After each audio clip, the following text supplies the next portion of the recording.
Guys, I just want to share with you how important it is to really understand your own squat mechanics. So understanding the way you squat can tell you a lot about how you're feeling and it will actually kind of give you this reinforcement as to what you need to be working on moving into your next training week, or if you're about to move into a training program that is going to start asking more of you, more volume, more intensity, and you're aware that you've had previous injuries, you've currently got injuries, what you're going to need to start working on. I'm basically understanding that, as you're moving into this basic squat, whether it's a bodyweight squat, whether it's a goblet squat, whether it's a barbell front squat, essentially what it looks like, do you have good range of motion? Are you able to sit deep into that squat position and have relative symmetry left and right? When you look down at your feet, are they relatively symmetrical, or are we noticing that there's some telltale signs that you're harboring restriction through one side over another? It's amazing when you start to work with people, especially in here, face to face, remotely. We screen and we kind of work with anyone we work with. So if we were to work with you, and I just want to make this very, very clear, before we apply any type of S&C program, run program, bike program, multi-sport program, we have got to see how you move. And so we will get you to film everything you're doing. And it's amazing, guys, how many of you are struggling and you're seeing multiple health professionals, run gait analysis, new shoes. The evidence often is in you. It's in the way, in your function.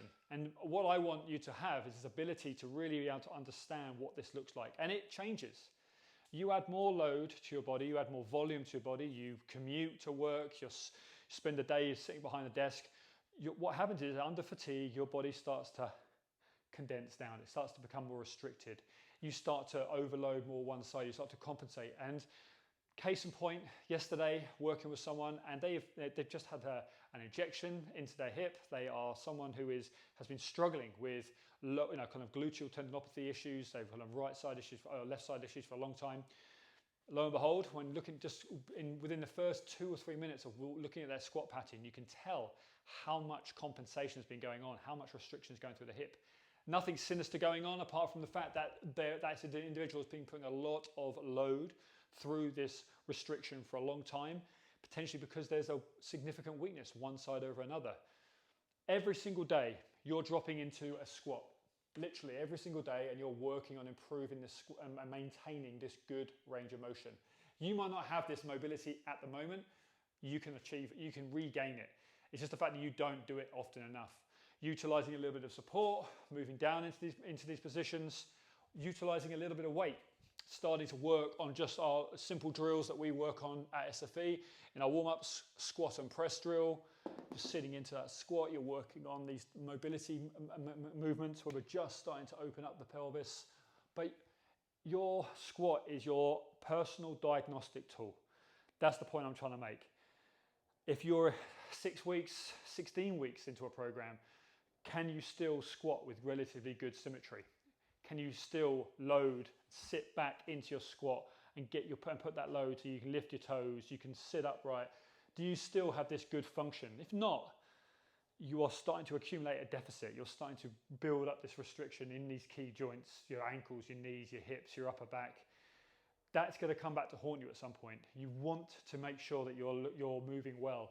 Are you now starting to sit more one side than the other? Are you struggling to kind of hold these more upright positions because you're starting to harbor more restriction through your upper body? This is telltale signs that you then need to go back into your S&C work, your pre-run, post-ride preparation drills, and start working more on your mobility. Going into drills that are starting to open up your hips again. You're starting to work on your thoracic mobility. You have the power on a daily basis to make sure that your body is not going to start to accumulate these little niggles, injuries on the way, and they're not going to manifest. But it comes from something as simple as managing and monitoring your own squat pattern.